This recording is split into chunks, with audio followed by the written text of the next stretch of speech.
आज की क्लास का पहला आपको चीज़ें सामने दिख रही होंगी। मैंने स्क्रीन पे लिखा है स्पेशल क्लास तैयार करके हम लाए हैं नंबर सिस्टम। और नंबर सिस्टम को पढ़ते समय हम ये डिफाइन करने नहीं जाएंगे कि नंबर सिस्टम क्या है, कैसे होता है, वो करेंगे आगे। अभी दो चीज़ें हमने लिखी हैं यहाँ, स्थानीय मान और जातीय मान। क्या क्या है? स्थानीय मान और जातीय मान। विजुअलाइजेशन सबको क्लियर है? कमेंट हम नहीं लेंगे ज़्यादा, कोई दिक्कत नहीं है। आप देखिए ज़रा, आप जो भी रिव्यू दें आप देते रहिए, कमेंट में आप बोल दीजिए, हम उसको नेक्स्ट क्लास में आपके रिव्यू को ले लेंगे। क्योंकि हम समय कम है, 90 क्लासेज के टारगेट है, उसमें बातें करते रहेंगे तो नहीं होगा। आज पहले दिन पहली क्लास है, इसलिए थोड़ी सी आपसे बात कर रहे हैं, कम्युनिकेशन भी ज़रूरी होता है। चलिए, थिंक प्रोसेस जनरेट करना है और बिल्कुल बेस से सीखिए, बिल्कुल बेस से। सबसे पहले मैंने लिखा है स्थानीय मान और जातीय मान। ठीक है, स्थानीय मान को हम इंग्लिश में अगर बात करें तो प्लेस वैल्यू बोलते हैं, प्लेस वैल्यू, और जातीय मान को हम फेस वैल्यू बोलते हैं। ठीक है जी। अब आपको कुछ चीज़ें समझ में आ रही होंगी कि प्लेस वैल्यू और फेस वैल्यू। देखिए, आपकी कभी कभी कहते हैं ना प्लेस की वैल्यू होती है, वो प्लेस वैल्यू, जैसे सरकारी जॉब की वैल्यू होती है, तो वो आप देख लीजिए वो किसकी जॉब, वो फेस वैल्यू तो है नहीं। फेस वैल्यू तो वही है, आपका जो भी आपका फेस है वो तो यही है, आप जिस फेस से हैं, आप काले हैं तो काले, गोरे हैं तो गोरे, मतलब कहने का कुछ भी हो सकता है। तो फेस वैल्यू और प्लेस वैल्यू, यानी प्लेस के कारण जो उसकी वैल्यू बनी उसको हम प्लेस वैल्यू यानी स्थानीय मान कहते हैं, और फेस के कारण जो उसकी वैल्यू है हम उसको फेस वैल्यू बोलते हैं। जैसे अब दो की हम बात करें, दो की फेस वैल्यू कहीं भी यूज हो, दो की फेस वैल्यू 2 रहेगी। 3 की फेस वैल्यू 3 रहेगी। मान के चलिए मैं लिखता हूँ, एक नंबर लिख देता हूँ, ये मैंने लिख दिया, और मैं कहूँ कि भैया 8 के बारे में बात करना है, हमको 8 पर चर्चा करनी है। 8 की प्लेस वैल्यू बताइए, 8 की place value and face value दोनों की बात करेंगे। ठीक है ना, फेस वैल्यू और प्लेस वैल्यू। अब देखिए, फेस वैल्यू तो इसकी इतने की इतनी रहेगी, जातीय मान जो रहेगा इसका इतना का उतना ही रहेगा, यानी 8 का क्या रहेगा, 8 ही रहेगा, ये चेंज नहीं होगा, ये चेंज नहीं होगा। 8 का क्या रहेगा, 8 ही रहेगा, ये चाहे कहीं भी यूज हुआ हो। लेकिन जब हम बात करते हैं कि अब हम बात करते हैं कि इसकी प्लेस वैल्यू, देखिए प्लेस का क्या मतलब है, ये कौन से स्थान पर, 1 2 3, तो आप जितने अंक आगे हैं उतनी 0 बढ़ा दीजिए। तो इसकी जो प्लेस वैल्यू बनी वो कितनी बनी, 800। बचपन में पढ़ा होगा ना, दूसरी तीसरी चौथी पांचवी क्लास में।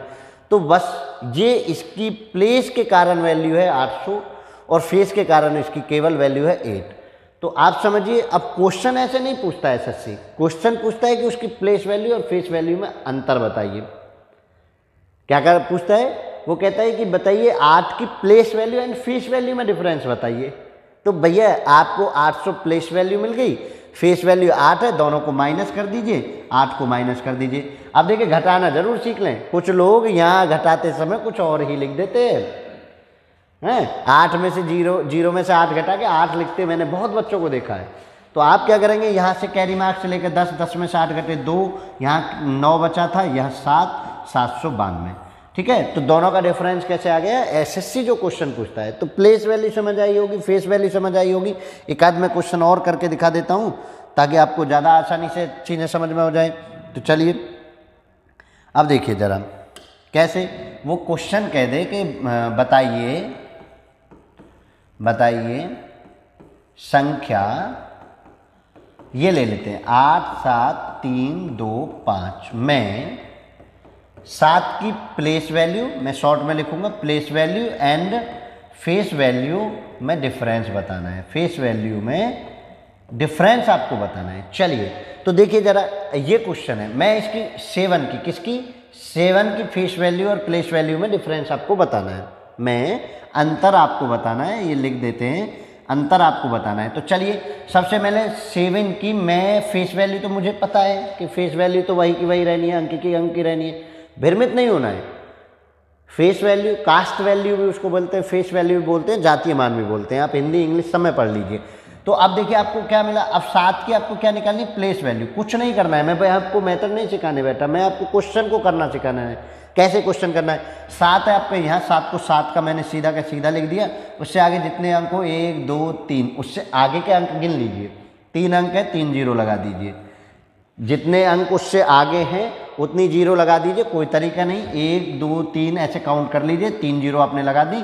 अब उसकी फेस वैल्यू उतने को 7 की फेस वैल्यू 7 घटा दीजिए, कैरी मार्क्स लीजिए। यहाँ से कितना 10, 10 में 7 घटे 3, यहाँ कितना बचा 9, यहाँ कितना बचा 9, यहाँ कितना बचा 6।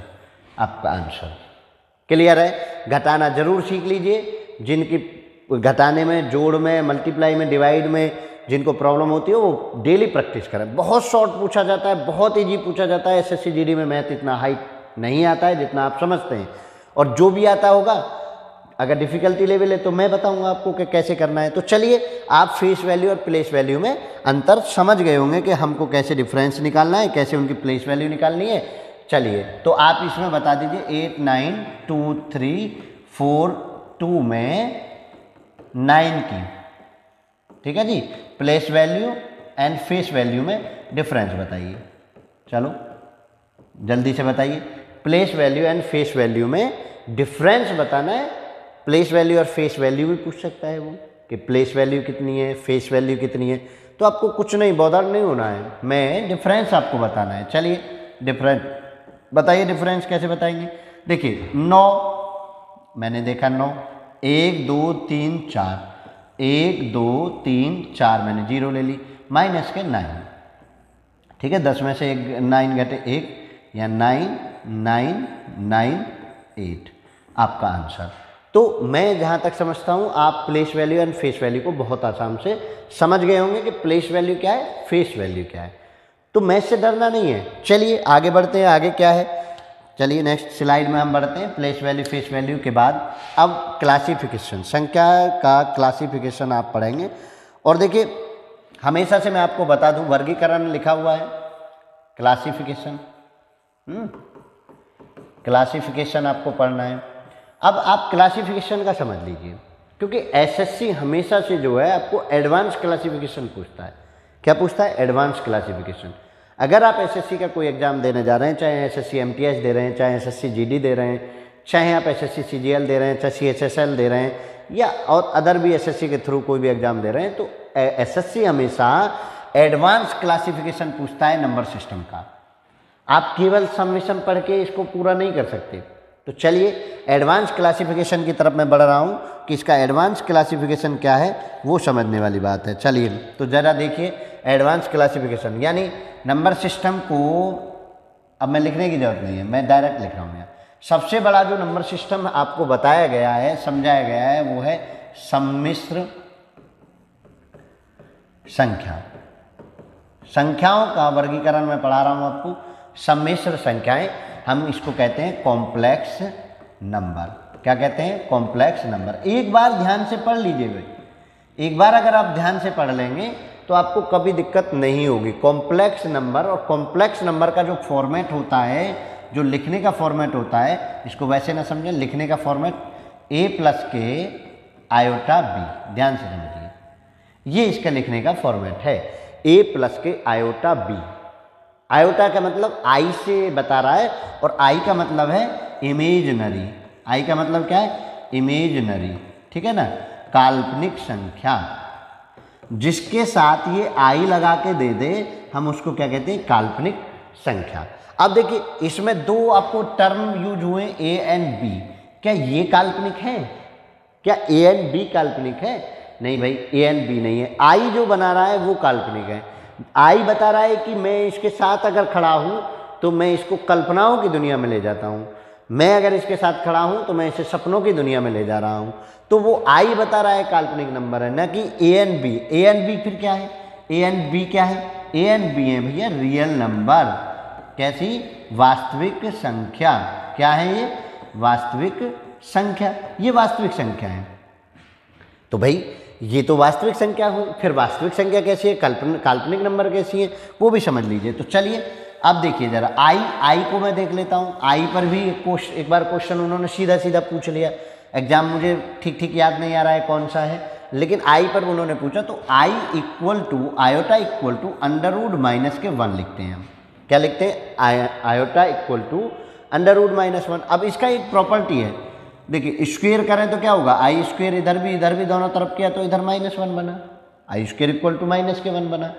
अब आई स्क्वेयर इक्वल टू -1 बना, ध्यान से समझने वाली बात है कि आई स्क्वेयर इक्वल टू -1 बना। मैं एक बार इसमें आई की मल्टीप्लाई इधर भी, तो मैं इधर भी आई की मल्टीप्लाई कर दूँ तो आई की 3 इक्वल टू क्या है, दोनों की मल्टीप्लाई करूँ तो माइनस क्या आई। देखो मैंने आयोटा से इधर भी मल्टीप्लाई कर दी, मैंने आयोटा से इधर भी मल्टीप्लाई कर दी।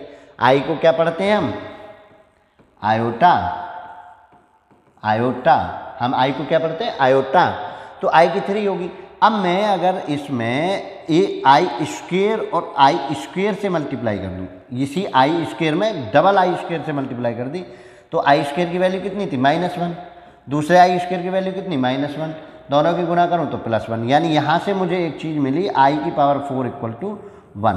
तो मुझे क्या क्या मिला वो समझ लीजिए। अब मैं इसको अगर क्लासिफिकेशन को लिखूँ तो मुझे क्या क्या मिलेगा, देखिए ज़रा। अब मुझे याद हो गया ना क्या क्या हो गया, कैसे हो गया ये तो समझ लिया। तो अब मुझे कुछ स्टैंडर्ड रिजल्ट याद रख लेने हैं। आई स्क्वेयर इक्वल टू -1, आई की पावर 3 इक्वल टू माइनस के आयोटा, जहाँ यूज हो फ्रिक्वेंटली यूज करेंगे। आई की पावर 4 इक्वल टू +1। ये 4 चीज़ें आप यूज करेंगे।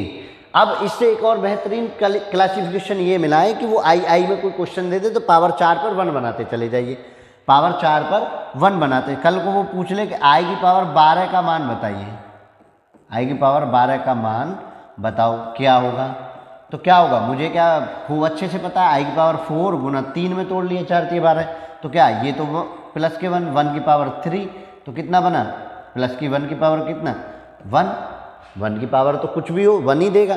तो इतना आसान हम इसको कर लेते हैं। अगर वो पावर 3 बच जाता तो मैं -i लिख देता, पावर स्क्वायर बन जाता तो मैं -1 लिख देता, लेकिन मुझे तोड़ना किस में, हर हाल में आई की पावर 4 में। तो चलिए आगे बढ़ते हैं इन चीज़ों से इतर, ये चीज़ें बीच बीच में बता दी हैं, थोड़ा सा आप देख लीजिए, कोई दिक्कत नहीं, हौसला रखो भैया। थिंक प्रोसेस जनरेट तो करो आप, थिंक प्रोसेस से कुछ बात बनती है। और देखिए अब मैं इसका क्लासिफिकेशन जा रहा हूँ तो भैया 2 तरीके से मुझे मिला a प्लस के आयोटा b। अब ध्यान देने वाली बात यह है कि ये तो आई लगी तो ये बन गई काल्पनिक, मैं लिख देता हूँ काल्पनिक बन गई ये, और ये जो पार्ट था ये बना वास्तविक, ये जो पार्ट बना वास्तविक। उसमें b जो यूज हुआ है वो तो वास्तविक ही है, लेकिन आई के साथ है तो काल्पनिक। अब कल्पनाओं की संख्या की हम क्या चर्चा कर सकते हैं, छोड़ के हम अपनों को सपनों में क्यों जाएं, उन सपनों का क्या है जो अपने ना हो पाए।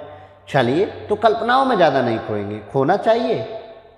अब ये भी ना हो कि आप कल्पनाओं में जाएं ही नहीं, कल्पना करें ही नहीं, अजम्पशन करें ही नहीं, लेकिन कल्पना करें, लेकिन उतना काल्पनिक ना हो जाए कि आप कल्पनाओं में ही खोए रहें। तो चलिए इसका क्लासिफिकेशन यहाँ नहीं पढ़ते हैं, आयोटा के साथ जो लग गया वो मैंने पढ़ लिया।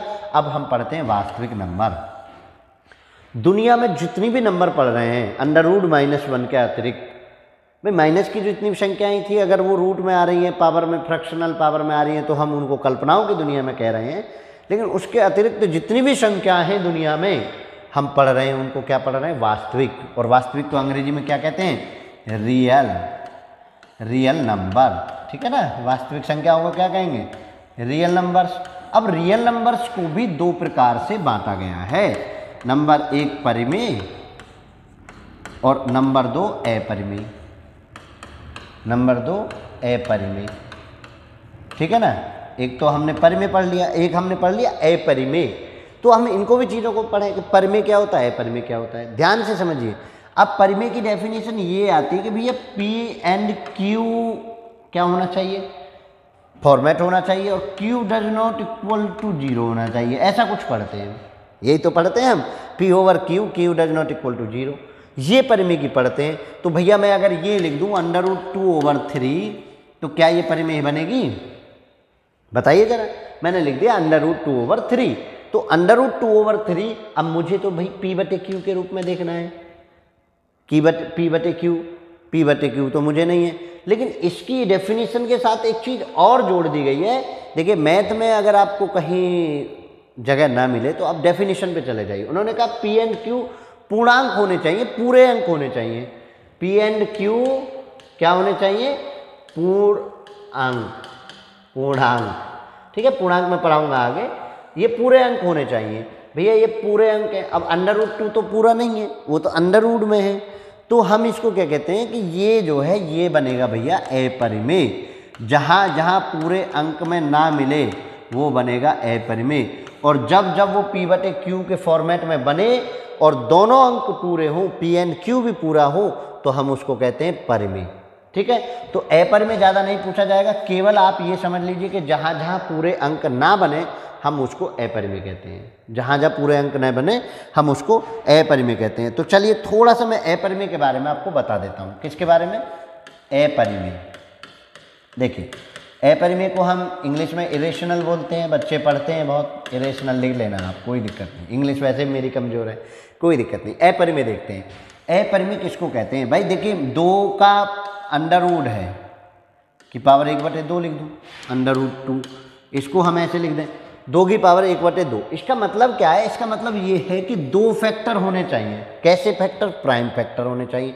प्राइम फैक्टर में 2 फैक्टर हों और 2 फैक्टर में से मैं एक को बाहर निकाल पाऊँ तो मैं उसको पूरा अंक मानूंगा, वरना वो अगर उसको नहीं मानना हो तो मैं उसको अपरिमेय डाल दूंगा। जैसे मैंने अभी लिखा, देखिए मैंने लिखा 8 और 8 की पावर मैंने लिख दी 1/2। तो मुझे पता थी कि 2 पावर में से एक फैक्टर मुझे निकालना है, जो यहाँ पावर आ जाए, नीचे जो फ्रैक्शनल पावर में नीचे रहे तो उसको उसमें उतने फैक्टर में से एक फैक्टर मुझे चाहिए। अब मैं 8 के अगर फैक्टर करने जाऊँ तो देखिए, मैंने 2 से ये 4 बार, 2 से मैंने 2 बार और 2 से मैंने 1 बार। भैया मुझे 2 में से 1 चाहिए, तो 1 तो मिल गए हैं, लेकिन इस 2 का नहीं मिला, तो भाई ये तो अधूरा रह गए हैं, ये तो इसी में रह गया कि इसका नहीं मिला, तो मुझे उसी फॉर्मेट में लिखना पड़ा। अब अगर आधा अधूरा मिलेगा तो वो भी कैसा रहेगा? अपरिमेय ही रहेगा। कैसा रहेगा? अपरिमेय ही रहेगा। ये बात आप समझ लीजिए। एसएससी ने एक बार पूछा कि निम्नलिखित में से कौन सी संख्या अपरिमेय है, और ऐसे ही उन्होंने बहुत चीज़ें दे दी। तो आप क्या कहते थे? अरे फैक्टर हो रहे हैं तो होगा, फैक्टर हो रहे हैं तो होगा, फैक्टर हो रहे हैं तो होगा। नहीं, आपको चेक कर भी करना है। और फिर कह रहे थे अरे सर ऐसा फैक्टर दिया, ऐसा कुछ संख्या दी थी, उसके तो सभी के फैक्टर हो रहे थे। भैया फैक्टर से मतलब नहीं है, आपको ये देखना है कि उसका कंप्लीट फैक्टर बन पा रहे हैं या नहीं बन पा रहे हैं। वो कंप्लीट उसके फैक्टर बन पा रहे हैं, 2 की फॉर्म में मिल पा रहे हैं या नहीं मिल पा रहे हैं, 3 की फॉर्म में मिल पा रहे हैं या नहीं मिल पा रहे हैं, मुझे वो चेक करना है। अगर वो उसमें हो पा रहा है तो नहीं। अब बच्चे को कैसे, अब रट्टा मार लोग पढ़ा देते हैं। देखिए एक बच्चा में ऐसे 1/8/1/3 ऐसे पढ़ रहा था, वो कह रहा था 3 से ये नहीं कटेगा, नहीं कटेगा, ये जो है अपरिमेय हो जाएगा। भैया देखो, अब इसमें 8 के फैक्टर मुझे 3 के फॉर्मेट में चाहिए, तो ये तो बन रहे हैं। देखो मैंने यहाँ किया हुआ है ना, यहाँ से देख लीजिए, ये तो 3 में से 1 चाहिए, 3 में से 1 मिल रहा है, मतलब इसका वैल्यू तो 2 आ गई, इसकी वैल्यू तो 2 आ गई, ये तो परिमेय हो गया, ये तो परिमेय हो गया। और वो कह रहे हैं कि अपरिमेय होगा, नहीं होगा। मुझे केवल ये देखना है कि जो मेरा अंक यहाँ दिया हुआ है वो इतने फैक्टर इसके फॉर्म में फैक्टर दे रहा है या नहीं दे रहा है। इसके मल्टीपल में दे दे, 6 दे दे, 9 दे दे, 12 दे दे, 3 तो देगा ही देगा। अगर इनके अतिरिक्त कुछ दिया तो मैं इसको अपरिमेय डाल दूंगा, अगर इसकी तरह दिया तो मैं परिमेय कर दूंगा। ठीक है ना। एक बच्चा कह रहा था अजी सर देखिए जरा, उसने तर्क देखिए, बच्चों के अलग अलग तर्क हैं, लेकिन आपको तर्क ऐसा रखना है कि उससे आपको बेनिफिट हो। आप कंप्लीट एक बार पढ़ लीजिए, आप एक बार उस चीज़ को अच्छे से पढ़ लीजिए, फिर आपको दिक्कत नहीं होगी। बच्चे को एक बार लिखा हुआ था कि 16 की पावर 3/4, ठीक है, 16 की पावर 3/4। अब पूछा गया कि ये परिमेय अपरिमेय होगा या नहीं होगा, तो बच्चे ने देखा अरे ऊपर 3 है। अब वो बड़ा चिंतित है, कैसे होगा कैसे नहीं होगा। भैया कुछ नहीं करना है, आपको इस पर फोकस करना है, इस पर। अगर इसके मल्टीपल में बन रहा है 4 या 4 का गुणज बन रहा है, इसका मल्टीपल बन रहा है, तो वो परिमेय बनेगा। ऊपर कुछ भी हो, 3 दे रखा हो, 1 दे रखा हो, 2 दे रखा हो, कुछ भी दे रखा हो, मुझे 4 या 4 का गुणज अगर इसकी पावर में मिल रहा है, इसके फैक्टर मिल रहे हैं, तो मुझे आंसर बनेगा। देखो 16 को अगर मैं देखूँ 2 के फैक्टर के, 2 की पावर में 2 8, ठीक है ना, 2 की पावर कितना 4, 2 से फिर कितना 2 और 2 से कितना 1 बार, देखो 2 की पावर 4 हो गया। मेरा जो कन्वर्ट हुआ 2 की पावर 4 की पावर 3/4। यहाँ और ये या तो सेम मिले या इसका मल्टीपल अंदर मिले, 8 मिल जाए यहाँ, 12 मिल जाए यहाँ, 16 मिल जाए यहाँ, तो मैं उसको कैसे कर दूंगा, मैं उसको लिख दूंगा परिमेय। मैं उसको क्या बता दूंगा, परिमेय। वो कैसा होगा, परिमेय। अगर ऐसा है तो परमेय होगा, अगर ऐसा नहीं है तो अपरिमेय होगा। तो कोई दिक्कत नहीं है परमेय अपरिमेय में। चलिए आगे बढ़ते हैं। अब मैं जहाँ तक समझाऊँ आपको परमेय अपरिमेय समझ आ गया होगा, क्लियर है। चलिए बताइए निम्नलिखित में से कौन अपरिमेय है? चलिए यही बता दीजिए, अपरिमेय है। ठीक है, कौन अपरिमेय है? मैं ऑप्शन आपको लिख रहा हूँ, ऐसे कुछ भी पूछ ले। 2 की पावर 1/3, बी आपको लिख दिया जाए 8 की पावर 1/2, नहीं 2 नहीं 3 ही लिखते हैं यहाँ पे। सी आपको लिख दूँ 125 की पावर 1/2, डी आपको लिख दूँ। ठीक है, मल्टीपल लिख देते हैं ना, मल्टीपल में क्या दिक्कत है? 625 की पावर 3/4। अब आप देखिए, आपको मल्टीपल में चेक करना है कौन परमेय कौन अपरिमेय है। ऐसे नहीं कि इसमें एक का नहीं है, आप 2 हो सकते हैं, 3 हो सकते हैं। चलिए चेक करते हैं। देखिए 2 की पावर 3 के फॉर्म में चाहिए, 2 तो अकेला ही 2 दे रहा है, तो तुम तो अपरिमेय बन ही गए भैया, सीधा सीधा दिख रहे हो कि तुम तो 3 फैक्टर कहीं से भी नहीं दोगे, तो ये अपरिमेय हो गई। अब इसको देखें, 8 3 की पावर 2 की पावर 3 और की पावर 1/3, 8 को मैं 2 की पावर 3 लिख सकता हूँ ना। देखिए ये और ये यहाँ मिल गए, एक जैसे आते ही हम इसको क्या लिख देते हैं? ये परमेय हो गया। ये कैसा हो गया? ये परमेय हो गया। अब देखिए इसको चेक करते हैं 125 को, तो 125 के मुझे करने पड़ेंगे फैक्टर, प्राइम फैक्टर 5 से 25 बार, 5 से 5 बार और 5 से 1 बार। यानी ये जो मेरा बना, ये कितना बना? 5 की पावर 3 की पावर कितना है बाहर? 1/2। भैया ये 2 और ये 3 ना तो ये बराबर हैं, ना तो ये बराबर है, और ना 2 के मल्टीपल में है। 2 के मल्टीपल में होता तो 2 दूनी 4 होता, 2 6 होता, 8 होता। तो तुम कैसे हो गए? तुम हो गए अपरिमेय। कैसे बन गए भाई? अपरिमेय। तुम अपरिमेय हो गए क्योंकि तुम इस कंडीशन को फुलफिल नहीं कर रहे हो। अब 625 को देखिए, तो 25 पंजे 125, 625 का मतलब हो गया, ये हो गया 5 की पावर 4 की पावर 3/4। ये और ये सेम हो गया, तो ये आपकी हो गई परमेय। ठीक है, तो आपको समझ पा रहे होंगे आप कि कैसे परमेय और अपरिमेय हो रहा होगा, परमेय और अपरिमेय हो रहा होगा। एक बच्चा कलाकार मिला, बोला सर नेगेटिव देखते ही उसको अपरिमेय लिख दीजिए। भैया नेगेटिव देखते ही अपरिमेय क्यों लिख दें? हो सकता है उसको पलट के भी कुछ ऐसा बनना हो, अपरिमेय क्यों लिख दें नेगेटिव देख के ही? उसने कहा बड़ा क्लासिकल तर्क होता है आप लोगों का। मैं कहता हूँ कि कोई फिक्स आइडियोलॉजी मत बनाइए। आप जब तक पैटर्न पर कोई आइडियोलॉजी ना क्रिएट हो तब तक आप फिक्स आइडियोलॉजी नहीं बना सकते। अब एक बात बताइए मुझे, नेगेटिव से क्या बदलता है? नेगेटिव से कुछ नहीं बदलेगा। अगर पावर नेगेटिव है तो उस पावर को उल्टा करके नीचे ले जाइए, बस। वो तो इरेशनल तो फिर भी वही चीज़ चेक होगी जो बेस नॉलेज है। बेस में आपको ये पता होना चाहिए कि अगर आपकी पावर फ्रैक्शनल है तो आपकी फ्रैक्शनल पावर के जो आपका डेनोमिनेटर है उसके मल्टीपल में आपकी पावर आनी चाहिए, चाहे वो ऊपर आ जाए चाहे वो नीचे आ जाए। नेगेटिव होने से नहीं होगा। चलिए मैं लिखता हूँ नेगेटिव होने से तो नहीं हो जाएगा। 2 की पावर मैंने लिख दी -1/2। अब इसका कोई औचित्य थोड़े ना, -1/2 का मतलब क्या है भाई? माइनस की पावर ऊपर है, मैं इसको नीचे ले जाऊं तो मैं इसको 1 की पावर 2 की पावर 1/2 यहाँ ना लिख दूंगा? क्या है माइनस का? a की पावर -n को मैंने इतना ही तो पढ़ा है, मैंने ये ही तो पढ़ा है, मैं 1/, में ले जाता हूँ। लेकिन मुझे a की पावर मुझे चेक तो अभी भी यही करना है, मुझे चेक तो अभी भी यही करना है। ये आपको परमेय की कंडीशन को फुलफिल नहीं कर रहा है तो अपरिमेय होगा, और अगर ये परमेय की कंडीशन को फुलफिल कर रहा होता तो परमेय हो जाता। तो मेरा बेस प्लस माइनस है ही नहीं, मैं प्लस माइनस पर बेस में है ही नहीं मेरा कुछ। मेरा बेस है फ्रैक्शनल पावर के डेनोमिनेटर को चेक करना। फ्रैक्शनल पावर के डेनोमिनेटर को चेक करके मैं परमेय और अपरिमेय बता रहा हूँ।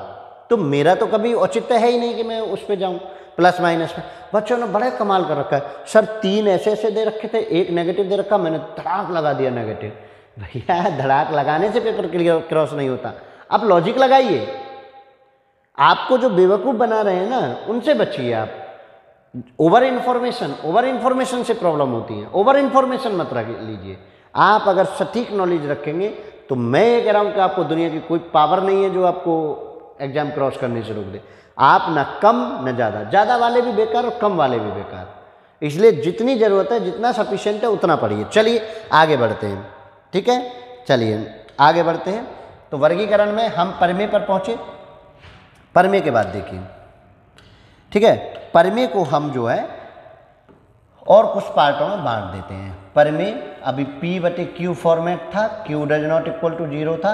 अब देखिए हमें ये P/Q फॉर्मेट भी 2-3 तरीके से मिल रहा था। एक मिल रहा था भिन्न, ठीक है, जो P/Q का फॉर्मेट ही बना रह गया था, और एक मिल रहा था मेरा पूर्णांक, एक मेरा मिल रहा था पूर्णांक, इंटीजर, ठीक है। अच्छा, इंटीजर और ये फ्रैक्शन, ठीक है, फ्रैक्शन, ठीक है। चलिए तो अब आप हमें मुझे ये बताइए कि भिन्न फ्रैक्शन में मुझे कुछ नहीं करना है भाई, फ्रैक्शन को बाद में पढ़ेंगे, इसको मैं अलग से एक क्लास लाऊंगा तब आपको पढ़ाएंगे। तो पूर्णांक में देखिए, अब जैसे मान के चलो मैं इसको दोनों को इंटीजर ही ले रहा था और ये पूर्णांक बन रहे थे, परमेय में अभी पूर्णांक बन रहा था, तो पूर्णांक प्लस माइनस के साथ 2-3 तरीके से इसको क्लासिफिकेशन देते हैं हम। जीरो को अलग, क्योंकि जीरो ना तो प्लस होता है ना माइनस होता है, यानी नंबरों की पहचान। पूर्णांक का मतलब पूरे अंक, टूटे फूटे ना हो। पूर्णांक का मतलब क्या है? पूरे अंक, टूटे फूटे ना हो। तो ये जीरो ना तो प्लस होता है ना माइनस होता है, ये बात ध्यान रखिए। और इधर आएंगे नेगेटिव, -1, -2, -3 एंड सो ऑन, चलाते चले जाइए। और इधर आएंगे 1, 2, 3, 4 एंड सो ऑन, चलाते चले जाइए। तो मतलब प्लस और माइनस और जीरो, ये 3 भागों में बांटा गया है। हम इनको कहते हैं ऋण पूर्णांक। क्या कहते हैं? ऋण पूर्णांक, यानी नेगेटिव इंटीजर, नेगेटिव इंटीजर, ठीक है, इंटीजर आप अपने आप लिख लीजिए। और ये इसको हम कहते हैं पॉजिटिव इंटीजर, धन पूर्णांक, पॉजिटिव इंटीजर, इनको हम कहते हैं धन पूर्णांक। तो आप इन चीज़ों को समझ लीजिए, इनको हम धन पूर्णांक कहते हैं। जीरो ना प्लस होगा ना माइनस होगा। तो अब हम बात करते हैं कि पूर्णांक हो गए। पूर्णांकों के बाद अब क्लासिफिकेशन कुछ और आता है, कुछ और चीज़ें भी हम पढ़ लेते हैं। चलिए मैं उनको भी बता देता हूँ कि अब इसके बाद हम पढ़ते हैं एक प्राकृतिक संख्या, ठीक है, एक हम पढ़ते हैं प्राकृतिक संख्या, नेचुरल नंबर। इसको हम अंग्रेजी में क्या कहते हैं? Natural number. अब एक बार तो एसएससी ने ऐसा ही पूछ लिया, सबसे पहली प्राथमिक प्राकृतिक नंबर कौन सा है, प्रथम प्राकृतिक संख्या कौन सी है। अब बच्चे उसमें भी कंफ्यूज थे। अब आपसे रैंडमली इतना आसान पूछ ले कि पहली प्राकृतिक संख्या कौन सी है, प्राकृत संख्या कौन सी है, ठीक है, इतना सिंपल क्वेश्चन पूछ ले और पहली की जगह प्रथम लिखे, प्रथम प्राकृतिक, तो आपको ऑप्शन देखिए, ऑप्शन 0 आपको 1, तीसरा आपको 2 दे दिया और चौथा कह दिया कि भैया 4 दे दिया। अब देखिए कुछ ऐसे ऐसे नमूने हैं नमूने ही कहेंगे उनको, जब वो लॉजिक ही नहीं लगाते, वो रटाए गए हैं। सबसे सम छोटी प्राकृतिक संख्या, सबसे छोटी सम प्राकृतिक संख्या, सबसे छोटी सम प्राकृतिक संख्या, सबसे छोटी अभाज्य संख्या, सबसे छोटी अभाज्य संख्या, ऐसे रट्टा मारते मैथ को। मैंने बच्चों को देखा है ऐसे रट्टा मारते। अब उन्हें पढ़ा 2, अब वो बैठे सोच रहे हैं यार 0 वाला क्वेश्चन तो है नहीं, क्योंकि सर ने ये कहा था कि पूर्ण संख्या 0। अब 0 तो छोड़ो, उन्होंने कहा 0, 1 के बारे में भी ऐसा ही होता, 2 लगा के भाग जाते हैं। भाई आप लॉजिक कैसे लगाएंगे? ये तो गलत हो गया। आप यहाँ क्वेश्चन को एक बार ध्यान से तो पढ़िए, मैथ में एक बार मैथ में ध्यान से पढ़िए। वो कह रहा है प्रथम प्राकृतिक संख्या कौन सी है, प्रथम नेचुरल नंबर कौन सी है। तो प्रथम नेचुरल नंबर देखिए ये तो है नहीं, ये तो प्राकृतिक संख्याओं में ही नहीं होती। तो प्रथम कहाँ से स्टार्ट, कहाँ से होती है? गिनती की संख्या 1, 2, 3, 4 एंड सो ऑन, ठीक है, एंड सो ऑन, यानी गिनती की जितनी संख्या होती है उनको हम प्राकृतिक कहते हैं। हमें पता ही नहीं है वो कहाँ से आई हैं, इसलिए हम उनको नेचर की चीज़ मान लेते हैं कि भगवान ने दी है, भगवान की चीज़ है, नेचुरल की चीज़, नेचर की चीज़ है। तो 1 से, तो प्रथम प्राकृतिक संख्या तो भाई 1 हो गई, मतलब ऑप्शन नंबर 2 सही हो गया। कुछ ऐसे होते हैं जो ये रट के लाते हैं कि प्रथम भाज्य प्राकृतिक संख्या क्या है। भाई आप प्राकृतिक संख्या, ठीक है, एग्जामिनर का मूड है वो क्या पूछ ले, तो इसलिए क्वेश्चन को इजी समझ कर ज़्यादा जल्दबाजी ना करें, क्योंकि इजी ही गलत होता है, ये आप समझ लीजिए। समझ आ रहा है? यानी प्राकृतिक संख्या क्या है? गिनती की जितनी भी संख्याएं हैं 1, 2, 3, 4, 5, 6, 7, 8 एंड सो ऑन, इन्फिनिटी तक आप जाते हैं ना परिभाषित, तो वहाँ तक आप जाते हैं। तो ये जो ना प्राकृतिक, प्रथम प्राकृतिक संख्या क्या है? 1 है, ठीक। अब इसके बाद और थोड़ा सा आगे बढ़ लेते हैं, इसको हटा देते हैं। प्राकृतिक संख्या के बाद हम पूर्ण संख्या पढ़ते हैं। क्या पढ़ते हैं? हम पढ़ते हैं पूर्ण संख्या। और पूर्ण संख्या को भी यहाँ जो इंग्लिश में पढ़ेंगे वो होल नंबर पढ़ेंगे, होल नंबर। चलिए, तो होल नंबर क्या है? यानी होल नंबर एक समुच्चय है। कहाँ से स्टार्ट है? 0 से। 0 1 2 3 4 एंड सो ऑन।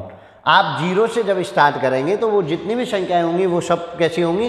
पूर्ण संख्याएं होंगी, होल नंबर होंगी। क्लियर है? तो प्राकृतिक संख्या और पूर्ण संख्या में आपको कोई डिफरेंस, कोई दिक्कत नहीं हो रही होगी। यानी अगर आप 0 से काउंटिंग स्टार्ट करें तो आप उसको होल नंबर का सेट कहेंगे। अगर आप 1 से काउंटिंग स्टार्ट करें तो आप उसे प्राकृतिक संख्या का सेट कहेंगे। ये आपकी बात पक्की है। तो चलिए, तो ये तो ज़्यादा कुछ नहीं, तो इसलिए हम भी थोड़ा जल्दी जल्दी ही बढ़ा लेते हैं। चलिए, अब देखिए, इसमें हमने 2 चीज़ें और इंक्लूड। अब आप यहाँ बहुत गलती करते हैं। कैसे? आपको पूछा गया सम और विषम। अब इन संख्याओं को जो हम बांटते हैं तो हम सम विषम में बांटते हैं। तो सम विषम में कैसे बांटते हैं वो समझिए। सम को हम इंग्लिश में कहते हैं इवन, ठीक है? हम इसको क्या कहते हैं? इवन, और एंड लिख देता हूँ, एंड। विषम को हम कहते हैं ऑड। इवन और ऑड नंबर, इस पर भी एसएससी बहुत बार क्वेश्चन पूछ चुका है, तो आप इस चीज़ को भी समझेंगे। अब आपसे मैं एक चीज़ कहूँ, आपसे ये पूछ लूँ कि 0 कैसी संख्या है? सम है या विषम है? 0 कैसी संख्या है? सम है या विषम है? तो अगर आप फैक्चुअल एकदम बिल्कुल कंसेप्शनल क्लियर हैं तो आप 1 सेकंड में कहना चाहिए कि 0 है सम। 0 कैसी है? सम संख्या है। 0 कैसी है? सम संख्या है। और कैसे सम है? कितने ही इसके तर्क हैं। देखिए, 0 सम मतलब, अब आप देखिए, 2 से कटने वाला तर्क देंगे तो ऐसा भी है, 2 से कटती है, ये भी एक तर्क है। यानी आप सम की डेफिनेशन जब ये पढ़ते हैं कि 2 से विभाजित, 2 से विभाजित होनी चाहिए, यानी विभाजित का मतलब कटनी चाहिए, भाग लगना चाहिए, कटनी चाहिए है? हमारे यूपी में ऐसे ही लिखते हैं। चलिए, कटनी चाहिए यानी भाग लगना चाहिए, 2 से भाग लगना चाहिए, तो वो हो जाएगी इवन। और जिनमें 2 से भाग न लगे, 2 से विभाजित न हो, वो क्या कहेंगे? विभाजित नहीं हो, तो हम उसको हम कहते हैं विषम संख्या। ठीक है, हम उसको क्या कहते हैं? विषम संख्या। अब बात ये नहीं है, एक तो यहाँ 0 का मैटर था कि 0 को हम क्या कहेंगे, तो आज के बाद आप सम। मैं आपको ये सिखाने नहीं जाऊँगा कि क्यों कहते हैं, वैसे मैंने आपको बता दिया 2 से कट रही है, 2 से 0 कटते हैं, कट लग जाता है। दूसरा एक और पैटर्न है कि आप देखिए 1 -1 0 1, 2 का अंतर होता है सबके बीच में, माइनस के 2 विषम। पहले विषम को ले लीजिए ना, इधर 3 बढ़ा दीजिए, इधर माइनस के 3 बढ़ा दीजिए। देखिए 2 का अंतर है। अब यहाँ 2 का अंतर है। अब यहाँ तो भैया अंतर ही नहीं है, यहाँ 1 का अंतर, यहाँ 1 का अंतर, तो मतलब 0 तो इसके क्राइटेरिया में फिट ही नहीं बैठ रही। यहाँ से सीधा कुदाइए तो यहाँ भी 2 का अंतर, इसको सीधा कुदा दिया मैंने, तो 2 का अंतर। मतलब आप ये समझिए, ये चीज़ मान के चलिए कि भाई 0 जो है विषम में आ ही नहीं रही। जब विषम में नहीं आ रही तो सम में आएगी। तो ज़्यादा कुछ आपको सीखना नहीं, समझना नहीं, बस यहाँ से ये चीज़ समझें कि 0 सम संख्या। लेकिन प्रॉब्लम ये नहीं है कि ये एक बार एसएससी ने कैसा क्वेश्चन पूछा वो समझिए।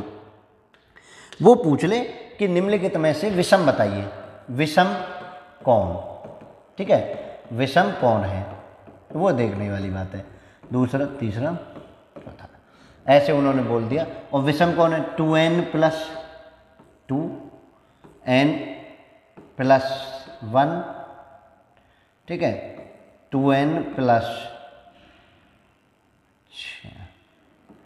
3 और n माइनस के 2n - 2, और इसको हम 4n + 6, ऐसे। विषम कौन है? अब इसमें विषम बताना है, तो विषम का मतलब क्या है कि आपको ये देखना है कि वो संख्या 2 से करनी चाहिए। एक तो मैटर यही है कि 2 से आप चेक कर लें। अब आप जो है 2 से चेक करें तो इन दोनों को अलग अलग, n एनी नंबर। अब n एनी नंबर के लिए तो ये देखिए आपको ठीक है। अगर इसमें मैं ये लिख दूं n + के 1 और n एनी नंबर, तो अब आप बताइए, मैं पहले वाले को रिज्यूम करूँगा। इसमें तो आप बता दीजिए देख के कि ये भी 2 से कट रहा है, ये भी, ये नहीं कट रहा है, ये भी सम होगी। क्लियर? मैं आपको और ऑप्शन लिख देता हूँ। देखिए n + 1, n belong in real number, real number नहीं लिखिए, इंटीजर लिखिए, आई इंटीजर, ठीक है। ये दूसरा 2n + 3, तीसरा 2n + 4 और चौथा नन, ठीक है। n belong any integer, n belong any integer और n बिलोंग, इसमें तो अच्छा है वही नहीं लिखा, चलो लिख देते हैं इसको भी, 4n + के 2, n बिलोंग एनी इंटीजर। अब मुझे बताइए इन दोनों में, मुझे ये तो दिख रही है कि भैया ये तो सम है दोनों, ये कैसी हैं, ये तो दोनों सम है। अब इन दोनों में मुझे बताइए विषम कौन है, इन दोनों में बताइए मुझे विषम कौन है। तो यहाँ कन्फ्यूजन होगा, इसलिए आपको ध्यान से समझने वाली बात है, जब उन्होंने n बिलोंग टू i कही तो ये एक बार सम एक बार विषम बनेगा। कैसे बनेगा, जब मैंने n को रखा इंटीजर 0 रखा तो 0 + 1 तो 1 दे दिया, ये तो बन गया विषम, ठीक है। यहाँ तो हमने चेक कर लिया विषम, और मैंने 1 + 1 रख दिया तो ये बन गया 2, ये तो सम बन गया। यानी इसको हम क्लासीफाई ही नहीं कर सकते कि ये सम है या विषम है, तब तक नहीं कर सकते जब तक n यहाँ है। यानी ये तो हम कह सकते हैं कि ये तो सम और विषम दोनों में ही यूज होगा। तो अब ये तो जो दोनों में है उसको तो हम विषम नहीं कहेंगे, वो कहेंगे कि विषम, हमेशा विषम रहने वाली संख्या कौन सी है, तो हमेशा विषम रहने वाली तो ये है, क्योंकि यहाँ n कुछ भी हो, मुझे n से मतलब नहीं, 2 यहाँ डिवीजर दिख रहा है, यानी ये इस 2 को कट कर रहा है, तो मेरा 2n + 3। यानी अगर मैं सम और विषम को, अब यहाँ से क्या समझे, यानी अगर सम और विषम को आपको लिखना पड़े तो आप इसको 2n + 2, यानी आप 2n के साथ किसी भी संख्या को लिखना सीखेंगे ये, और विषम को लिखना पड़ा तो आप क्या लिखेंगे, 2n + 1, 2n + 3, 2n + 5 and so on. तो आप 2n के साथ लिखना सीखिए, 2n के साथ को प्रेफरेंस देना सीखिए। चलिए ये भी आप समझ गए। क्रमागत, अब क्रमागत सम कह दे, क्रमागत विषम कह दे और खाली क्रमागत कह दे, क्रमागत पूर्णांक ऐसे कह दे या पूर्णांक कह दे, संख्या कह दे। तो अब देखिए, आप क्रमागत का मतलब अंग्रेजी में लिखा हुआ है सक्सेसिव और कंजुगेटिव, आप देखिए जरा। तो सम के लिए 2 का अंतर होना चाहिए, कितना होना चाहिए, 2 का अंतर, और विषम के लिए भी कितने का अंतर होना चाहिए, 2 का अंतर, और पूर्णांक और संख्या अगर वो कह दे तो कितने का अंतर होना चाहिए, 1 का। यानी ये कितने का, ये क्या है, डिफरेंसेज, ठीक है, ये क्या है, डिफरेंसेज, ये क्या है, डिफरेंसेज। अब आपको ये डिफरेंस चीज़ें समझनी है। यानी अगर वो सम कह दे तो 2 के डिफरेंस से संख्या ले लीजिए, विषम कह दे तो 2 के डिफरेंस से संख्या ले लीजिए, पूर्णांक और संख्या कह दे तो 1 का डिफरेंस। इसका मैं यूज फ्रिक्वेंटली और एवरेज में करने वाला हूँ, तो आप समझ लीजिए इस चीज़ को, इसलिए मैं कह रहा हूँ आपसे, ये समझ लीजिए। तो अगर आपको कंजुगेटिव नंबर्स माननी पड़े तो देखिए 2 के अंतर यहाँ, और मैंने इसको 2n के साथ लेना सीखें। यहाँ देखिए 2 का अंतर 2n + 2, ठीक है। अगली लेनी पड़ती तो 2n + 4 लेता, 2n इससे अगली लेनी पड़ती तो 2n + 6 लेता। आप इस चीज़ को ध्यान रखें, होने को तुक्का लगा के आप कुछ भी कर देते हैं वो अलग बात है, आपका आंसर ठीक आ जाता है, मुझे इस बात से कोई मतलब नहीं। और मैं मानता हूँ कि ऐसे बच्चों का ज़रूर है कि एक आध में आंसर लग जाएगा, लेकिन वो कंसेप्शनली कंडीशन को मिस कर देते हैं। मैं इनको यूज भी नहीं कराऊँगा आपको, लेकिन आपको पता होना चाहिए। मैं इनको यूज नहीं कराऊंगा, जब आपको मैं प्रैक्टिस सेट करा रहा हूँगा और क्वेश्चन करा रहा हूँगा तो मैं इनको यूज नहीं कर रहा हूँ, लेकिन आपको फिक्सेशन के साथ संख्या समझ में आनी चाहिए, कैसे हम उनको लिखते हैं ये आपको पता होना चाहिए। चलिए आगे बढ़ते हैं। तो ये भी चीज़ आप समझ गए होंगे। नेक्स्ट देखिए, एक बहुत इंपॉर्टेंट चीज़ है, इस पर नज़र एसएससी की पड़ी नहीं है, कई बार से पड़ भी गई है, हो सकता है वो क्वेश्चन उठा के पूछ ले। तो चलिए एक नई चीज़, चक्रीय संख्या, साइक्लिक नंबर, अगर वो ऐसा क्वेश्चन पूछ ले और कह दे कि भैया बताइए जरा, तो चक्रीय संख्या के बारे में आप समझ लीजिए। यह n अंकों की एक ऐसी संख्या है जिसे 1 से लेकर n तक की किसी संख्या से गुणा करने पर, 1 से लेकर n तक किसी भी संख्या से गुणा करने पर उनका गुणनफल उन्हीं n अंकों से बना होता है जो उसने पहली बार में, ये अंक और ये अंक उसी क्रम में भी होते हैं। साइक्लिक नंबर समझ रहे ना, साइकिल का मतलब क्या है, आप कितना भी घुमाते रहिए वही पहिया घूमता रहेगा, हैं। आप किसी को भी 1 चक्कर लगाइए, 2 चक्कर लगाइए, तीलियाँ वहीं रहेंगी और उसी क्रम में रहेंगी, बदल जाती है क्या तीलियाँ इसके अंदर की, ये तीली हैं, ये बदल जाएंगे क्या, हैं। तो देखिए हमने उदाहरण भी लिखा है 1427 142857, ये वो नंबर है साइक्लिक। अब इसमें 2 की गुना करो तो देखो 2 8 5 7, अब नंबर तो देखो 1 के बाद क्या आता है 4, साइकिल शुरू हुई, 4 के बाद क्या आया 2 के बाद क्या है 8 के बाद 5 के बाद 7, देखो उसमें वही था। 3 से गुना की, 3 से गुना देखो यहाँ की है, ठीक है। गुना अपने आप देख लेना भैया, हमें पता नहीं है। 14 3 42, हाँ ठीक है गुना। ऐसा ही होता है ना, पीपीटी तैयार करते समय हो सकता है ऐसा गुना हो जाए। देखो जरा 3 से गुना की तो 1 के बाद क्या आता है 4, साइकिल शुरू, 4 के बाद क्या आता है 2 के बाद क्या आता है 8 के बाद 5 के बाद 7, हो रहा है ना। यानी आप इसमें किसी भी देखो 5 से मैंने मल्टीप्लाई करवाई, 5 से देखिए 1 के बाद 4 के बाद 2 के बाद 8 के बाद 5 के बाद साइकिल, यानी वो साइकिल में वही क्रम उसका पूरे उसमें बरकरार रहेगा। तो ऐसी संख्या को हम क्या कहते हैं, साइक्लिक नंबर कहते हैं। क्या कहते हैं, साइक्लिक नंबर।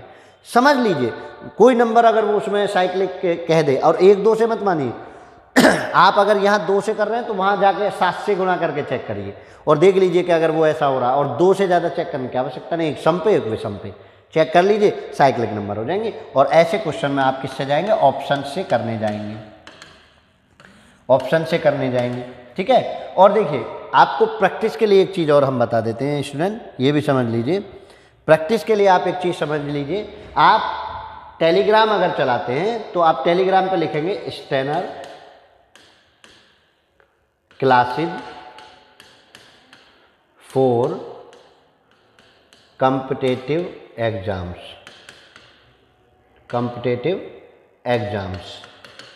ठीक है। ये आप लिख दीजिए Stenor classes for competitive exams. जब आप लिख के सर्च करेंगे इस पर आपको मिलती है डेली क्विज, इस पर क्या मिलता है आपको, डेली क्विज।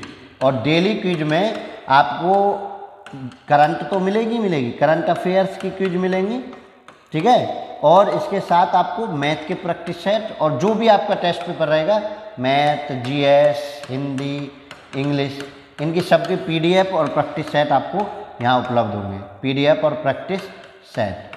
तो आप नीडी स्टूडेंट को आप भेज दीजिए और वो क्वेश्चंस होंगे, आपको सर्च क्या करना है पता चल गया ना, Stenor classes for competitive exam. और क्विज आती है वहाँ डेली लगा के देखिए, आप सपना सही गलत पहचानिए। और वहाँ आपको मैथ की पीडीएफ भी मिलेंगी, जीएस की पीडीएफ भी मिलेगी, हिंदी की पीडीएफ भी मिलेगी, प्रैक्टिस सेट भी आपको मिलेंगे। तो एक complete study channel, complete study material आपके लिए लेकर हम आए हैं। 1 नवंबर से बिल्कुल तामझाम उठा के रख दीजिए, कह दीजिए कि हाँ हम अब पढ़ेंगे तो किससे पढ़ेंगे, स्टेनर से पढ़ेंगे। और तब देखिए आप, अगर आपका टेस्ट क्रॉस ना हो तो आप हमें बताइए, अगर आपको कहीं कोई प्रॉब्लम आ रही हो कंसेप्शनल तो आप हमें बताइए। अगला देखिए, अगला ये भी बहुत ज़्यादा तंग करता है, एसएससी ने इससे क्वेश्चन पूछा है, आप ये चीज़ समझ लीजिए। पूर्णकालिक संख्या क्या है, इससे क्वेश्चन है पूर्णकालिक संख्या।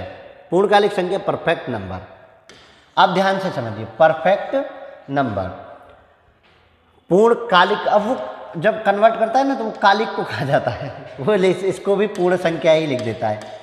क्या लिख देता है, पूर्ण संख्या। तो यहाँ जो है गूगल ट्रांसलेटर आजकल वो चला रहा है तो वो पूर्ण कालिक को लिख देता है, कुछ और अलग दिखा देता है, परफेक्ट नंबर।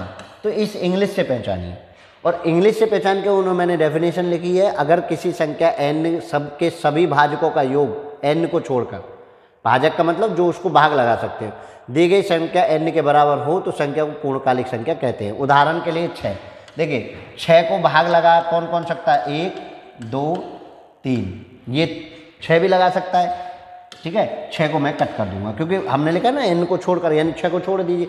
इन सब का योग जो है 6 बैठना चाहिए। 1 + 2 + 3 को अगर मैं जोड़ूं तो कितना, 3 और 3 6, तो मतलब ये 6 कैसी होगी, पूर्ण संख्या होगी। पहली पूर्ण संख्या, पहली परफेक्ट नंबर, पहली पूर्णकालिक संख्या आपकी क्या होगी, 6। 28 को चेक करो जरा जल्दी से, 28 को कौन कौन कट करता है, 1 2, यार ऐसे याद करते चलिए, आप उल्टा पुल्टा ना करें, 1 के बाद 7 लिखने ना पहुंच जाए, एक तरफ से चलिए, 1 2 3 नहीं कट करेगा, 4 ऐसे, 7 फिर उल्टा चल ऐसे चलिए, 7 14 और 28। 28 को हम लेंगे नहीं, इन सब का ऐड करो, 14 देखिए ऐसे कर लेते हैं, 3 7 7 3 14 14 दूनी 28, 28 मतलब सेकंड आपकी कितनी होगी, 28। इसी प्रकार 496 और 8128, यानी 4 उदाहरण हमने आपको लिख दिए हैं तो आपको इन्हीं चारों से काम चल जाएगा। क्लियर है? अगर कहीं भी वो पूर्णकालिक संख्या पूछ ले, परफेक्ट नंबर इंग्लिश में पूछ ले, पूर्ण संख्या हिंदी में लिख दे, तो आपको समझ जाना है, जीरो को नहीं लगा देना है। क्योंकि एक बार क्वेश्चन क्या पूछा वो भी समझ लीजिए भाई, जरा देखिए क्वेश्चन क्या पूछा था। उन्होंने पूछा निम्नलिखित में पूर्ण संख्या कौन है, पूर्ण संख्या कौन है, और पूर्ण संख्या को इंग्लिश में उन्होंने लिख दिया परफेक्ट नंबर। ठीक है, परफेक्ट नंबर। और ऑप्शन देखिए 0, दूसरा देखिए उन्होंने लिख दिया 6, तीसरा उन्होंने लिख दिया 7, और चौथा उन्होंने लिख दिया 19। ठीक है, अब बच्चा बैठा देख रहा है, नहीं इसको 19 नहीं लिखा, 18 लिखा, ध्यान दीजिए 18। अब उन्होंने ऐसे लिख दिया, अब बच्चे ने तो आग देखा ना ताप देखा, 0 लगाया और भग गया। भैया वो 0 पूर्ण संख्या का एक एलिमेंट है, पूर्ण संख्या के समुच्चय का, ना कि ये 0 पूर्ण संख्या है। पूर्ण संख्या अंग्रेजी में परफेक्ट नंबर का मतलब आता है, अंग्रेजी में परफेक्ट नंबर का मतलब आता है जो अभी हम पढ़ा रहे हैं आपको ये। तो आंसर कौन सा है, प्रथम पूर्ण संख्या कौन सी होगी, या निम्नलिखित में से पूर्ण संख्या कौन सी होगी, वो होगी 6। न 0 होगा, न 7 होगा, न 18 होगा। अगर 0 हो रहा है तो फिर तो भैया 18 भी होनी चाहिए, क्योंकि ये भी तो आ रही है उसमें, 7 भी तो होनी चाहिए, 7 भी तो आ रही है, 6 भी तो होनी चाहिए, क्योंकि वो तो उसमें जब आपको पढ़ाते हैं 0 1 2 3 4 एंड सो ऑन पढ़ाता है उस पूर्ण संख्या में। तो आपको समझना चाहिए कि भाई 0 अकेली तो नहीं होती, कभी 0 अकेला तो नहीं होता। लेकिन आप क्या करते हैं, आप जल्दबाजी करते हैं, आपने कहा कि हमने तो सब कुछ पढ़ लिया। मैं इसीलिए कहता हूँ आधी अधूरी जानकारी खतरनाक होती है। आधी अधूरी जानकारी ना रखें, आधी अधूरी जानकारी ना रखें, आप पूरी जानकारी रखें, तो मैं गारंटी के साथ कहता हूँ कि आपको कोई दिक्कत होने वाली नहीं है। ठीक है, चलिए तो आगे बढ़िए, आप आगे बढ़े, देखें आगे। तो पूर्णकालिक समझ में आ गई, उदाहरण आप देख लीजिए। ठीक है, अब आपको 2-3 नंबर और पढ़ लेनी है जल्दी से। देखिए, जब हमने चीज़ें पढ़ी थी तो उसमें हम उनका क्लासिफिकेशन, एक्स्ट्रा क्लासिफिकेशन बताने हम जब गए थे तो 2 चीज़ें हम बताने नहीं गए थे। संख्याओं को सभी को भाज्य और अभाज्य के नाम पर भी हम 2 भागों में बांटते हैं, भाज्यता और अभाज्यता। यानी अगर वो भाग लग रहा है तो उसको हम कहते हैं भाज्य। यानी हम संख्याओं को 2 भागों में और बांटते हैं, किसमें, भाज्य और अभाज्य।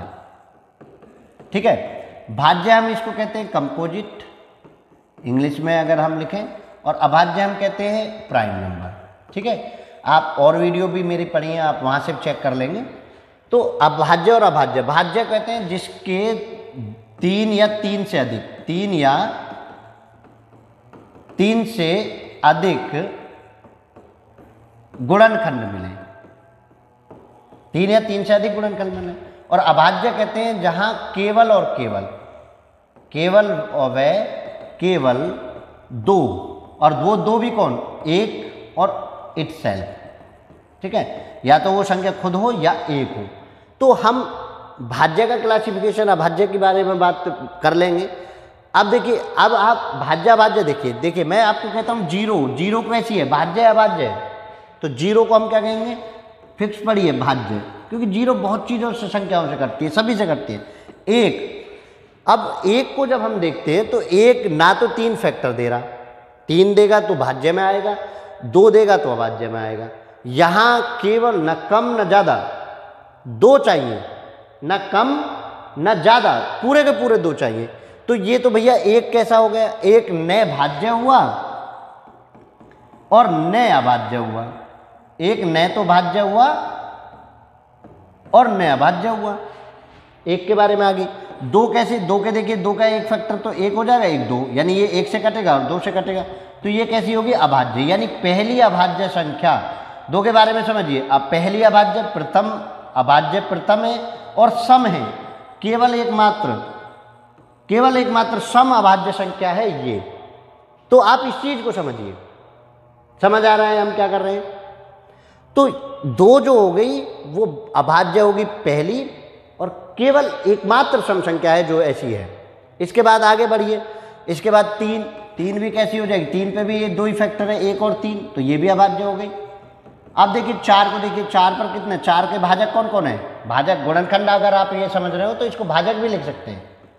ठीक है ना, भाजक यानी जो भाग लगा रहे हैं। 4 के देखिए 1 से कटता है, 2 से कटता है, 4 से कटता है, 3 हो गई। और 3 वाला कैसा हो गया? भाज्य। तो प्रथम भाज्य प्राकृतिक संख्या, प्रथम क्वेश्चन जो पूछा गया वो पूछा गया प्रथम भाज्य प्राकृत संख्या। प्रथम भाज्य प्राकृत संख्या कौन है? तो प्रथम भाज्य प्राकृत संख्या में अगर आपसे पूछा जाए 2 लिख दिया जाए, 4 लिख दिया जाए, 8 लिख दिया जाए और 10 लिख दिया जाए, तो आप किसको लिखेंगे? आपका आंसर होगा 4, क्योंकि अभी आपने जाना ना इसके 3 फैक्टर, 3 भाजक, यानी 3, 1, 2 और 4 से कट हो रहा है, तो 4 को आप इन चीज़ों को विशेष नोट करके पढ़ें। ठीक है, विशेष नोट करके पढ़ें आप इन चीज़ों को। क्लियर है? तो अब देखिए हम भाज्य के बारे में तो चर्चाएं करते रहेंगे। अब हम पढ़ते हैं कि अभाज्य संख्या के पेयर पर आधारित कुछ चीज़ें हैं। को प्राइम अभाज्य संख्या आप समझ गए, प्राइम नंबर आप समझ गए कि प्राइम नंबर जो किसी से ना कटे उसको हम कहते हैं, यानी ऐसे ही पढ़ते हैं ना हम, जो किसी से ना कटे, खुद से कटे और 1 से कटे, तो हम उसको प्राइम कहते हैं। जैसे 2 है, 3 है, 5 है, 7, ठीक है, समझ आ रहे हैं ना, 11, 9 नहीं होगा, 9 3 से कटता है, 11 के बाद 13, 13 के बाद 17, 17 के बाद 19 एंड सो ऑन। यानी यहाँ से पढ़ लीजिए 1 से 100 तक जो है अभाज्य संख्याओं का जो पूल है 25 होगा, और 15 पहले होता है और 10 बाद में होता है, ये आप समझ लीजिए। 1 से 50 तक 15 और 50 से 100 तक 10, इस तरीके से ये है। तो आप इसको अगली वीडियो जब हम एवरेज की लाएंगे तो इस चीज़ को हम बता देंगे, आप परेशान ना हो। तो अब इन प्राइम नंबर के जोड़े पर आधारित, किस पर? जोड़ा पर आधारित, पेयर पर आधारित संख्याओं के बारे में हम थोड़ी देर चर्चा करेंगे। ठीक है ना, इन संख्याओं के जोड़ा पर आधारित हम करेंगे चर्चा। बात आती है पहले नंबर को प्राइम। को प्राइम को हम हिंदी में कहते हैं सह अभाज्य। सह अभाज्य ऐसे भी लिख देगा, खाली सह अभाज्य भी लिख देगा, है नहीं लिखेगा, सह अभाज्य नंबर। यानी सह अभाज्य नंबर ऐसे किसको कहते हैं कि 2 अभाज्य संख्याओं का जोड़ा, और कुछ नहीं चेक करना है, 2 अभाज्य संख्याओं का जोड़ा, अभाज्य संख्याओं का जोड़ा क्या कहलाता है? सह अभाज्य कहलाता है, को प्राइम कहलाएगी। भाई 2 अभाज्य संख्याओं का जोड़ा है तो वो सह अभाज्य संख्याएं कहलाएंगी। जैसे आपको मैं दे दूं 3 और 7, क्या है जी? को प्राइम है। ठीक है जी, को प्राइम है। आपको मैं कह दूं 7 और 11, तो आप कहेंगे जी हाँ जी को प्राइम है। ठीक है, तो 2 अभाज्य संख्याओं का जो जोड़ा वो कहलाएगा सह अभाज्य, आप समझ लीजिए। लेकिन अगला हमने लिखा है रिलेटिव। रिलेटिव को हम हिंदी में कहते हैं सापेक्ष या आपेक्षित, सापेक्षित या आपेक्षित अभाज्य संख्या, अभाज्य संख्या है, हम इसको ये कहते हैं। रिलेटिव का मतलब होता है कि किसी के साथ रहकर, किसी के रिलेशन में रहकर आप अभाज्य संख्या बने। जैसे 7 और 11 तो मैंने बताया को प्राइम है, मैं 7 और 10 ले लूँ, देखिए 7 और मैंने 10 ले लिया। अब मैं इनको देख रहा हूँ कि भैया 7 और 10 का जोड़ा जो है ये है अभाज्य संख्याओं, और कैसी अभाज्य संख्याओं का? सापेक्षित अभाज्य संख्याओं का। इसमें कंडीशन ये नहीं है कि वो अभाज्य होनी चाहिए या नहीं होनी चाहिए, एक दूसरे के प्रति होनी चाहिए, एक दूसरे के प्रति, यानी इनडायरेक्टली अगर मैं कहूँ कि दोनों का में से क्या होना चाहिए? में से होना चाहिए 1, चाहे वो संख्याएं कैसी भी हों। अब मैं देखिए 8 और 9 लिख दूँ, ये भी प्राइम हैं, लेकिन कैसी? Relative prime. कैसी हैं? Relative prime. भैया एक दूसरे के साथ मिलकर, एक दूसरे के साथ रहकर इनकी रिश्तेदारी बिगड़ गई है, और ये कैसी बन गई? ये सापेक्ष या अपेक्षित बन गई है। ठीक है, दोनों की रिश्तेदारी बिगड़ गई, तो ये सापेक्षित या अपेक्षित प्राइम कहलाती हैं। तो इस चीज़ को आप समझिए। लास्ट हम पढ़ रहे हैं ट्विन प्राइम, इसको हम हिंदी में कहते हैं जुड़वा। भैया जुड़वा का मतलब आप समझते हैं कि उनके बीच में कोई भी संख्या ना होनी चाहिए, ना अभाज्य न भाज्य। ठीक है, जब आप उसका जोड़ा बना रहे हैं, यानी 2 ऐसी अभाज्य संख्याओं का जोड़ा जिनके बीच में और कोई अभाज्य संख्या ना आए, उनको हम कहते हैं ट्विन प्राइम। तो समझिए जरा कैसे, देखिए मैं समझ आपको बताता हूँ। अभी मैंने आपको लिखा था 2 है, 3 है, ये अभाज्य संख्या लिखी थी ना, 5, 7, 11, 13, 17, 19 एंड सो ऑन। अब इनके कहीं से भी पकड़ के 2 जोड़ा उठा लीजिए, 5, 7 ट्विन प्राइम, 11, 13 ट्विन प्राइम। ठीक है, मैंने लिख लिया एक 7 लिख लिया, एक 19 लिख लिया, 7 और 19 ट्विन प्राइम बनेंगी? नहीं बनेंगी। क्यों नहीं बनेंगी? क्योंकि इनके बीच में 11 आ रहा है, 13 आ रहा है, 17 आ रहा है। तो ट्विन प्राइम का मतलब है कि उसके बीच में कोई भी अन्य अभाज्य संख्या नहीं आनी चाहिए, तो उसको हम कहते हैं ट्विन प्राइम। रिलेटिव प्राइम आप समझे कि आपस में साथ, वो दोनों वैसी हो सकती है। देखो 16 15 ले लीजिए, दोनों कटने वाली संख्या है, लेकिन जब ये दोनों एक साथ मिलती हैं तो ये रिलेटिव प्राइम बनाती है। आप लिख लीजिए 16 25 ले लीजिए, देखिए दोनों का जोड़ा बनाऊं, कटने वाली है 4 से 5 से, लेकिन आप देखिए दोनों का हमेशा कितना आएगा? 1 आएगा। तो जब जब एक दूसरे के साथ मिलकर वो प्राइम का बिहेवियर शो कर रहे होंगे तब हम उनको कहते हैं रिलेटिव प्राइम। को प्राइम, दो अभाज्य संख्याओं के जोड़े को हम क्या कहते हैं? सह अभाज्य संख्याएं कहते हैं। ट्विन प्राइम, उनके बीच में कुछ नहीं होना चाहिए। तो समझे होंगे। तो चलिए, आपकी क्लास का समय हो रहा है और बहुत बहुत धन्यवाद, आप जुड़े। और आप इसी तरीके से सेंटर से देखते हैं और कुछ है या नहीं ये भी देख